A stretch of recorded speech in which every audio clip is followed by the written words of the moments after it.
తెలంగాణ రాష్ట్ర ప్రభుత్వం నిరంకుశ పాలన దిశగా వాళ్ళు ఇష్టం వచ్చినటువంటి చర్యలు చేపడుతున్నటువంటి దాన్ని తీవ్రంగా ఖండిస్తున్నాం.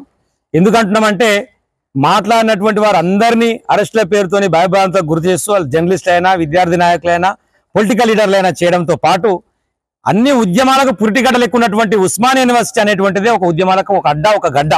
అలాంటి ఉస్మానియా యూనివర్సిటీలో కూడా నిరసన తెలియజేసేటువంటి హక్కులు కాలరాస్తూ వీసీ మీద ప్రెజర్ చేపించి ఆయనతో ఒక ఆర్డర్ ఇప్పించి మీకు ఏదైనా అవకాశం ఉంటే రిప్రజెంటేషన్ చేయాలి తప్ప ధర్నాలు కానీ రాస్తారోకలు కానీ ఇక్కడ చెయ్యొద్దు అని చెప్పేసి నిర్ణయం తీసుకునేటువంటి నిజంగా సిగ్గుమాలిన చర్య.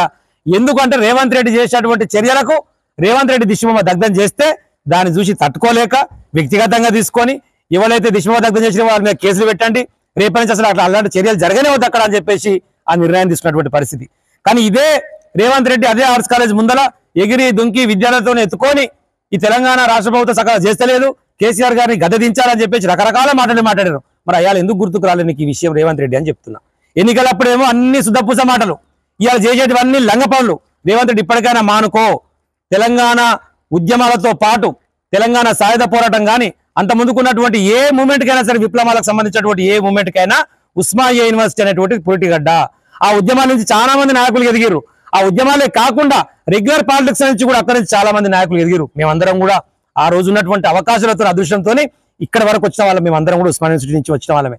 అలాంటి ఉద్యమాలకు అడ్డలాగా ఉండి నేతలను తయారు చేస్తూ భవిష్యత్ రాజకీయాలకు ఒక అండలెక్క ఉండేటువంటి నాయకులను ఇస్తున్నటువంటి ఉస్మానియా యూనివర్సిటీలో ఇలాంటి చర్యలు చేపడుతూ నిరంకుశ పాలన దిశగా పోతూ మేము దాన్ని తొక్కి పడతామంటే ఎవరు కూడా ఉపేక్షించే పరిస్థితి లేదు. అది నువ్వు కట్టించింది కాదు, మీ నాయనది కాదు, మీ తాతది కాదు. అది కట్టించినటువంటి రాజు అయినటువంటి నిజాం రాజును కూడా ఉరికించినటువంటి గడ్డ. ఆ ఉద్యమం కూడా అక్కడి నుంచే స్టార్ట్ అయింది. ఇప్పటికన్నా దయచేసి మానుకొని వెంటనే ఇచ్చినటువంటి ఆర్డర్ని వెనక్కి తీసుకొని నిరసన తెలియజేసేటువంటి ఒక రాజ్యాంగ హక్కుని మా అందరికి కల్పించాలని చెప్పేసి హృదయపూర్వకంగా విజ్ఞప్తి చేస్తా ఉన్నాం. అట్లా కాదు ఎట్లనే చేపడతాను కనుక ముందుకు సాగితే ప్రజాక్షేత్రంలో మళ్ళొకసారి విద్యార్థి నాయకులు అందరూ కలిసి నీ గుడగడు తీసుకొట్టడం ఖాయం అనేటువంటి విషయాన్ని స్పష్టం చేస్తా ఉన్నాం.